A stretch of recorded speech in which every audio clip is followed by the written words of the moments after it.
5.3 ત્રીજા દાખલાનો 9મો દાખલો છે, બહુ ઈઝી છે.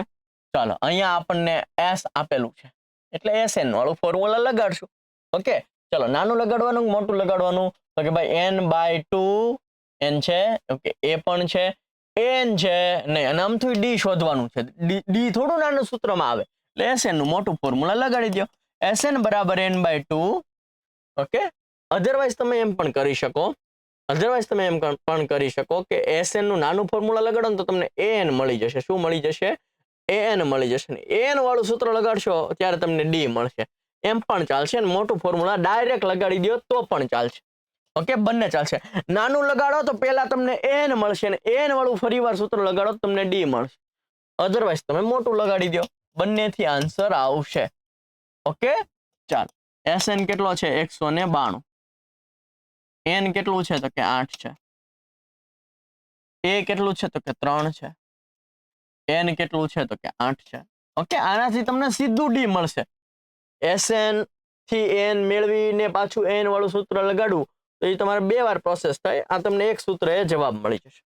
ચલો 2 ચોકું 8. હવે જો 192 ને 4 વડે ભાગી શકો, ચોકે ચોકે 16 વધશે 3. હા, ભાગી શકાય. આ 4 192 ભાગ્યા 4 થઈ શકે. 192 ભાગ્યા 4 કરીએ, ચોકે ચોકે 16, અહીંયા વધશે 3, ઉપરથી ઉતાર્યો બગડો, 4 8 32 થશે. એટલે કેટલા આવે? 48. કરો 4 ગુણ્યા 48 કરો ત્યારે 192 આવે, એટલે આવશે 48 બરાબર 2 તેરી 6 વત્તા 6 માંથી 1 જાય તો 7d. આ 6 આ બાજુ જાય તો 48 માંથી 6 કાઢી નાખો તો 42 બરાબર 7d. 7 6 42 થાય એટલે તમારો જવાબ આવે 6d. જવાબ શું આવશે? 6 આવશે. બહુ ઈઝી છે. sn નું નાનું ફોર્મ્યુલા લગાડો, વેલ્યુ મૂકો, કાપ કૂપી કરો, જવાબ આવે. d કેટલો આવશે? 6. ઓકે, સમજાણું કે નહીં? જો sn કેટલું આપેલું હતું? 192. n 8 આપેલું હતું, છેદમાં 2 આમનામ, a ની જગ્યાએ 3 આપેલું હતું, વત્તા n 8 આપેલું હતું, ઓછા 1 આમનામ, d આમનામ. 2 ચોક 8, 4 ગુણ્યા 48 192 થાય. 48 આમનામ, 2 તેરી 6, 8 માંથી 1 જાય તો 7d.